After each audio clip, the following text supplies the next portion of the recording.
Bonjour à tous et bienvenue dans cette grande édition du journal de la mi-journée. V-Club et Mazembe qualifiés pour le prochain tour de la Ligue nationale, plutôt la Ligue des champions de la CAF. Lupopo et Dambosco plient bagage en Coupe de la Confédération africaine de football. Les huitièmes de finale se joueront les 8, 9 et 10 avril prochains pour les matchs allés et le retour le 19 et 20 avril prochain. La forêt et l'eau, c'est sous ce thème que l'humanité célèbre la Journée internationale des forêts. En cette première année en œuvre du programme de développement durable à l'horizon 2030, cette journée qui met l'accent sur le rôle joué par les forêts dans l'approvisionnement en eau.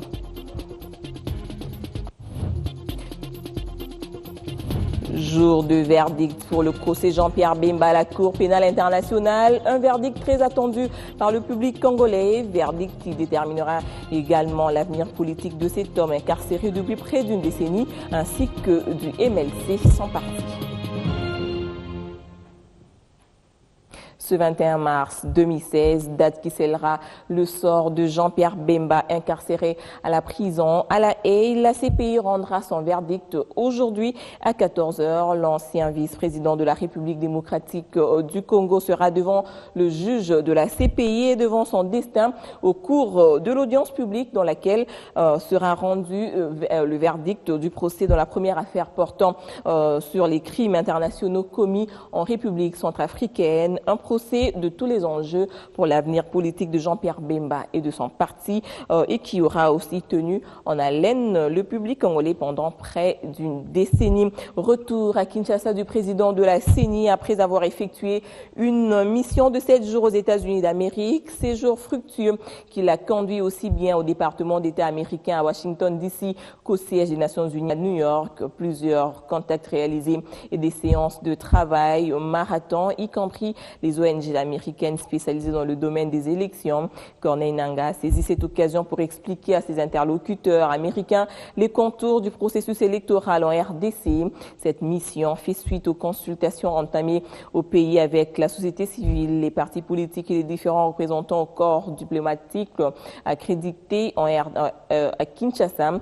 Mardi, Corneille Nangaa présidera une réunion du comité de partenariat du projet d'appui au cycle électoral qui réunira aussi bien les membres du gouvernement que les membres du bureau de la CENI et les chefs des missions diplomatiques accrédités en République démocratique du Congo. Autre chose à présent, les commerçants congolais qui s'approvisionnent en Chine montent au créneau.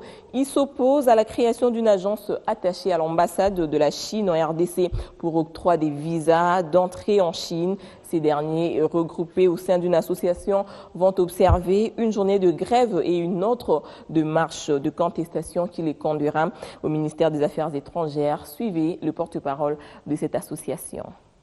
Tous les commerçants de la ville de Kinshasa, le mardi le 29, n'allez pas ouvrir vos activités, restez à la maison.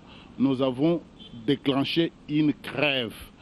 Et après cette grève-là, mercredi les 30, tous nous allons nous rencontrer au niveau du rond-point Huileri, où nous allons faire une marche vers cette destination, c'est-à-dire vers le ministère des Affaires étrangères. L'existence de cette agence-là, nous ne la voulons pas. Nous disons non, non, non à l'existence de cette agence. Il n'y a pas de fièvre jaune en République démocratique du Congo. La confirmation est du ministre national de la Santé publique, Félix Kabange-Numbi, a précisé que les quelques cas de fièvre jaune décelés au Bas-Congo et confirmés par l'Institut national des recherches biomédicales INRB sont venus de l'Angola. De ce fait, la RDC a renforcé la surveillance épidémiologique pour éviter que cette fièvre s'invite au pays, surtout dans les provinces voisines de l'Angola. Autre chose à présent, nous vous le disions en titre, le monde entier célèbre ce 21 mars la journée internationale des forêts sous le thème « La forêt et l'eau ». La forêt en elle-même couvre environ un tiers de la planète et joue un rôle fondamental dans les économies mondiales et nationales. Elle est plus riche car elle abrite 80% des espèces d'animaux, plantes et insectes sur Terre. Elle fournit un abri, des emplois et la sécurité par les populations qui en dépendent. Place au sport à présent et c'est juste après cette transition.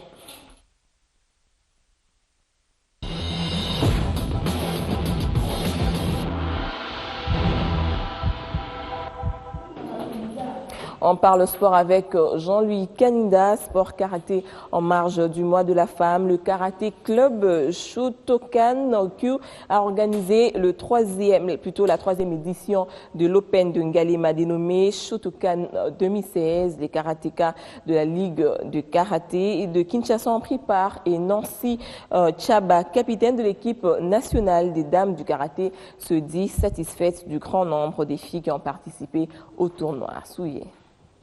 En plus des léopards karatéka, ceux de l'entente Lupopo, Tchangou et Kilimani ont répondu présent à la troisième édition de l'Open de Ngalema Shotokan Coupe 2016. Nous sommes vraiment à la veille championnat de l'Afrique centrale qui va se passer au Gabon. Donc il nous faut moins trop de mouvements pour quand même se réchauffer, chercher à être à la page. Donc ça, c'est un mouvement qu'on a souhaité. Comme Kilimani a eu l'initiative, en tout cas, notre problème, c'est les encourager. C'est pourquoi nous sommes là. Mois de mars oblige, Nancy Chaba, léopard dame de karaté, c'est à elle seule rafler la première place en kata et en comité. Ça fait très longtemps qu'on a vu les filles comme ça. Et aujourd'hui, on les a encore vues nombreuses. Ça m'a fait tellement plaisir. Parce que je veux juste dire aux filles, si nous continuons, c'est pour les encourager. Les encourager à devenir aussi des championnes pour que nous aussi, on laisse la place. On n'a pas envie de rester là éternellement. On veut laisser aussi la place à eux. Alors, juste, nous sommes là pour le motiver. On continue encore pour le motiver parce qu'au moment où on devait normalement vraiment laisser, il n'y avait pas de filles. Maintenant, il y a des filles, on ne peut plus laisser. On doit être là pour motiver ces gens-là à bien s'entraîner pour que nous soyons au moins l'air défi. Pour le président de l'entente Kilimani, le niveau technique des athlètes est en pleine évolution. Il faut multiplier ce genre de rencontres. Que ce soit dans les comités comme dans le kata, nous avons apprécié, même dans l'arbitrage, par rapport aux années passées, nous avons constaté que les arbitres sont trop objectifs. Alors c'est l'essentiel parce que quand un arbitre devient impartial, ça permet aux athlètes, aux compétiteurs de hausser leur niveau de jeu et de donner quand même la victoire à celui qui mérite. Kata senior homme et Kinda Patrick a remporté le premier prix, suivi de Makiengo pour le deuxième prix et Kongolo Mardochier la médaille de bronze.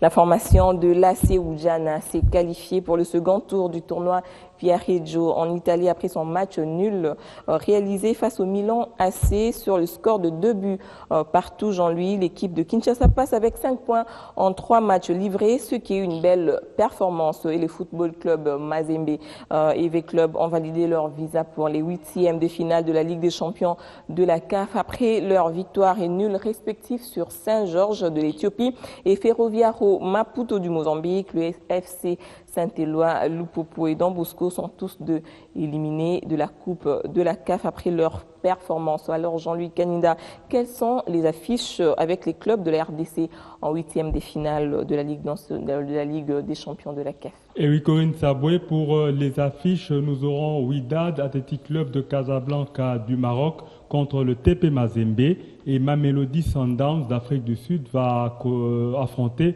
les clubs à l'étape des 8e de finale qui vont se jouer en aller-retour puisque vous avez donné les dates. Et parlons des adversaires de V-Club et Mazembe en 8e de finale qui sont... Alors, Mamelodi Sundowns, c'est une équipe d'Afrique du Sud qu'on appelle aussi les Brazilians. Donc en anglais, en français, ce sont les Brésiliens puisqu'ils se mettent aux couleurs du Brésil, donc short blanc et bleu et vareuse vert-jaune. Mais cette équipe a déjà croisé les clubs en 2008. C'était au stade des Martyrs de la Pentecôte. C'était avec le coach Chris O'Loughlin, l'Irlandais. Et il faut aussi dire que c'est 20 clubs qui étaient sortis victorieux de la double confrontation. Quant à Mazembe, le Wydad Athletic Club de Casablanca, qu'on abrège le WAC, c'est une équipe du Maroc, oui, comme vous le dites. C'est une équipe aussi qui a déjà remporté la Ligue des champions de la Confédération africaine de football en 94. Donc, ça sera une chaude confrontation. En 94. 94, oui. Donc, ça veut dire que c'est une équipe à prendre au sérieux, surtout qu'on connaît la qualité du football d'Afrique du Nord.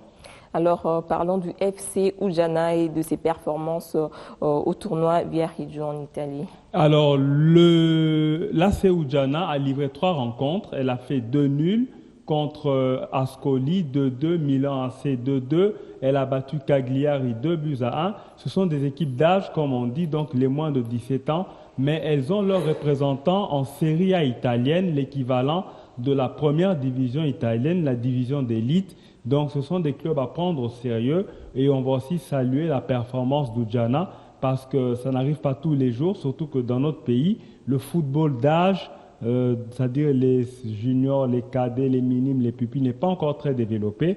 Mais pour une première expérience, on va dire que Ujana a fait un très beau parcours. Merci beaucoup Jean-Louis Kaninda pour ces éclaircissements. Merci Corinne Saboué.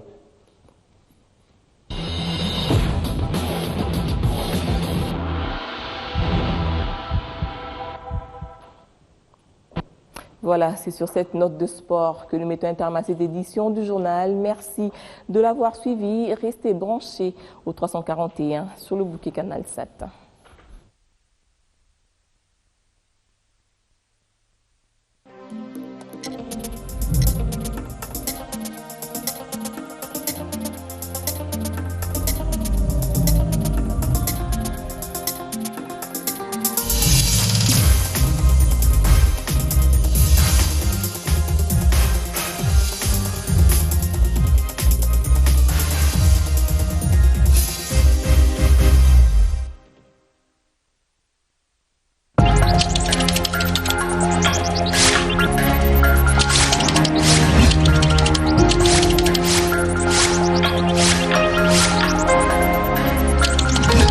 Bienvenue, mesdames, messieurs, à cet essentiel des femmes. D'abord, un recadrage de la définition par la société congolaise du concept femme. Il y a de quoi considérer les femmes parce qu'elles contribuent au développement de la famille, vraiment à l'évolution de la famille aussi. Parce que moi, j'ai toujours dit que la femme, c'est elle qui est chef de ménage et moi, je suis chef de famille. Donc vraiment, elle est importante pour moi parce que vraiment, elle m'appuie dans beaucoup d'histoires qui m'allègent vraiment beaucoup de tâches. La femme, j'ai dit, n'était pas considérée. Actuellement, nous trouvons les femmes dans des bureaux qui travaillent, qui se donnent vraiment, on travaille ensemble. Parce que d'autres femmes savent qu'après le 8 mars, il n'y a pas une autre vie. Ils aiment toujours être chic, trop chic. Donc il y a toujours des troubles dans des maisons, ils ne veulent pas se calmer, ils veulent toujours taxer les hommes. Je vais toujours les taxer, moi je vais faire ceci, moi je vais faire cela. Donc ça pèse beaucoup. C'est la journée où la femme a eu sa liberté, la journée où la femme a eu l'accès d'aller à l'école. Ça nous concerne parce que ça nous libère pour aller à l'école, c'est ça, ça nous concerne un peu. Les femmes, ils étaient minimisées, mais pour le moment, dirais-je, depuis qu'on a instauré ce système, les femmes commencent maintenant, n'est-ce pas, d'être aisées là, puisqu'ils étaient négligés. Et puis je peux ajouter que les femmes, pour nous les maris, ce sont des aides. Les femmes nous aident dans beaucoup de choses. Les femmes ont tout le mois de mars pour approfondir le débat autour de la parité, l'occasion de leur rappeler qu'il s'agit moins d'une fête, mais de la conjugaison de l'intelligence. Guylain Kabalundi. Kinshasa, veille de la célébration de la Journée internationale de la femme. L'ambiance et l'engouement dans les préparatifs ne sont pas au rendez-vous comparativement aux années antérieures. Le constat a été fait en Ngaliema, à quelques encablures de l'Université pédagogique nationale, où l'affluence des femmes au marché, au salon de coiffure ou encore aux ateliers de couture est à rechercher. Parce que la journée de la famille et comme une journée marquée ou bien comme une journée de la famille marquée. Je ne comprends plus rien. La journée est devenue ville morte ou quoi? Qu'on trouve pour nous une solution.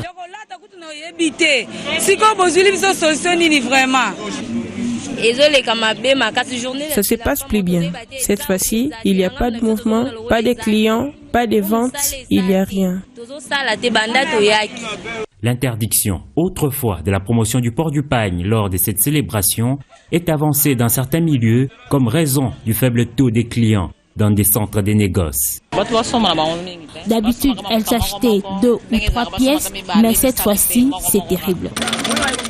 Une réalité qui ne fait cependant pas le bonheur des couturières habituées à se frotter les mains en cette période. En tout cas, cette année, c'est différent, ça ne bouge presque pas. Il y a un grand changement. Les femmes, souvent, ce sont les petites. Oui, les petites. À confectionner, mettre le pagne. Ah, je ne la femme quand on est au Mona, et ça, non, mais ils appellent un dengue à quitter. Pour tous les femmes, ça l'a dengue à la Du côté de partenaires masculins, le faible pouvoir d'achat explique mieux la mévente constatée cette année. D'acheter des pagnes de toutes sortes, voyez-vous, ça donne les dépenses. Vu les conditions de vie sociales, manque d'emploi, alors il y aura des intoxications d'un foyer à l'autre. Pour moi, c'est inutile. Si c'était moi l'État, je devrais suspendre. D'aucuns diraient par ailleurs, autre temps, autre mœurs, la célébration de la Journée internationale de la femme ne sera peut-être plus réduite au simple port du pagne.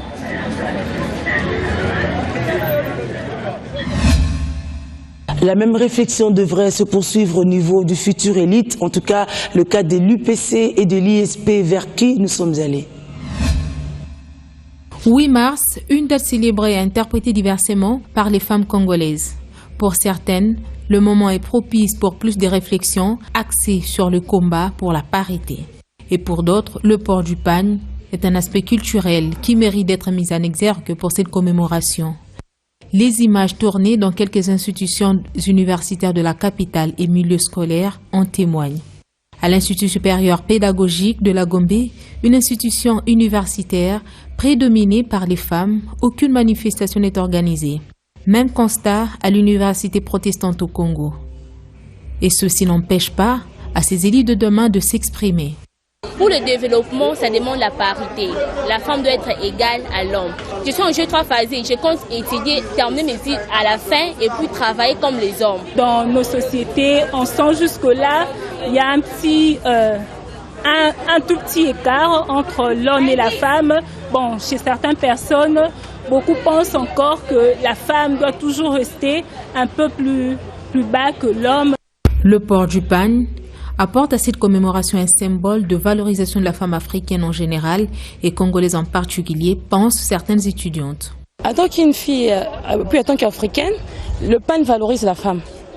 Ça donne de la valeur à une femme. Au lieu de mettre les pantalons de style un peu vulgaire, on pourrait bel et bien mettre le pagne pour nous valoriser notre corps. Parce que le corps des femmes, c'est un corps sacré. Les lycées n'ont pas échappé au viseur de notre caméra. Bosangane et Sacré-Cœur, 2 écoles voisines, toutes catholiques. Ici, tout se passe normalement. Port d'uniforme, tresse normale et l'importance du 8 mars est maîtrisée par ces lycéennes. Dans le passé, on disait que les femmes sont limitées. Mais maintenant, les femmes, elles ont un peu l'épanouissement d'exploiter ce qu'elles ont dans leur tête. Parce qu'on dit que les femmes ne sont pas intelligentes. Non, c'est faux. Le port de pagne a été strictement interdit en vue d'éviter les dérapages, explique cette responsable. Si nos enfants ne se sont pas mis en pagne, c'est parce qu'il y a eu des dérapages, ou si on peut parler de glissement par le passé. Les filles qui étaient en panne se croyaient tout permis. C'est ainsi qu'on avait décidé plus de panne pour nos enfants. Le 8 mars est ainsi vécu exceptionnellement selon les catégories. Les Congolais en route vers la parité avec Dieu au premier plan. C'est comme ça qu'il faut comprendre le sens du culte d'action des grâces dit en marge de la Journée internationale de la femme à Kinshasa et partout en République démocratique du Congo. Vite dit le monde, Maintenant, renchérit la RDC. La conjugaison de ces deux mots fait empresser les femmes de toutes tendances de Kinshasa de converger pour la cathédrale centenaire pour la Journée internationale de la femme. Les thèmes retenus pour cette année au niveau international, la parité en 2030, avancer plus vite pour l'égalité des sexes et sur le plan national, appliquons la parité hommes et femmes maintenant dans la paix pour un développement durable d'ici 2030. Les femmes en trouvent un motif de revitalisation morale. Cette année, en République démocratique du Congo, le 8 mars se confirme par un symbole réel d'adhésion des hommes à l'élan de la promotion de la femme et de la parité pour une masculinité positive. Et pour expliciter la position et les rôles de la femme, la révérende Malala s'est appuyée sur les livres de Genèse, chapitre 1, versets 24 à 28. La parité est ainsi démontrée par l'Écriture sainte qu'elle est une exigence divine. La RDC a besoin d'une parité effective afin de gagner les combats de la paix et du développement durable, déclare ainsi la représentante de la société civile. Nous lançons un appel à toutes et à tous, hommes et femmes, surtout à ces hommes qui portent les lunettes genre et qui nous accompagnent, de réserver une bonne place pour les bébés féminins, faciliter les sœurs des filles à l'école, susciter de l'ambition aux filles étudiantes et de les protéger contre tout ce qui se passe pour avoir des mères plus émancipées et pourquoi pas plus de cadres féminins d'ici 2030. La situation de la femme, les violences sexuelles et celles basées sur le genre doivent instamment constituer la lutte portée avec force par les décideurs.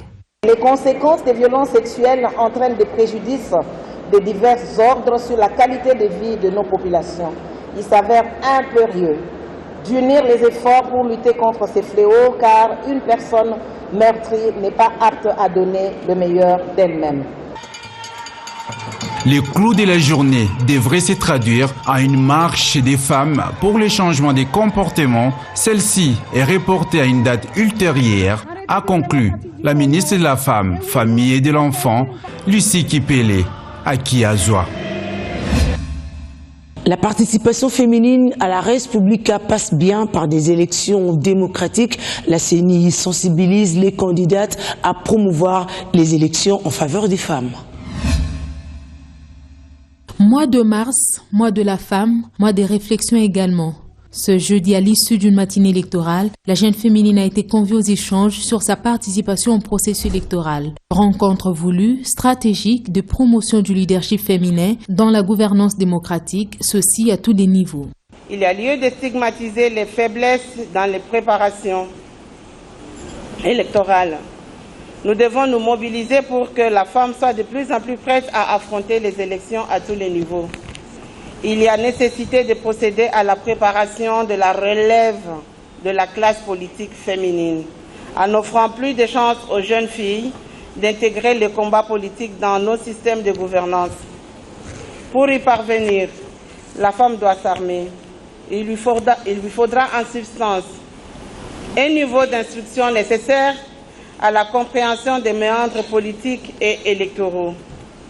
Un encouragement et un encadrement des femmes qui connaissent déjà des avancées dans la mise en œuvre de la politique genre et élection par la Commission électorale nationale indépendante. Et le président, face à ces femmes toutes tendances confondues, est revenu sur la nécessité de maîtriser les textes légaux et de militer au sein des partis politiques. Il sera important que nous restions en phase et que nous vous donnions des informations dont vous avez besoin pour le processus. Comment arriver à ce que les femmes, qu'on ait plus d'élus, adhérer aux partis, militer au sein des partis et justifier aussi que les hommes ont besoin de vous avoir dans leur parti.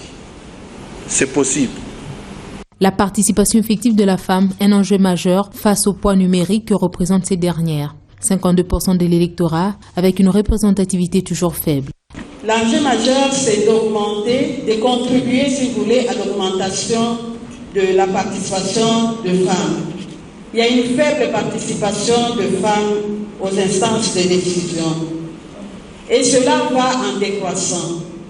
Quand vous interrogez les statistiques 2006, 13,6% de femmes contre 87,4% étaient élues pour les élections législatives pour 500 sièges.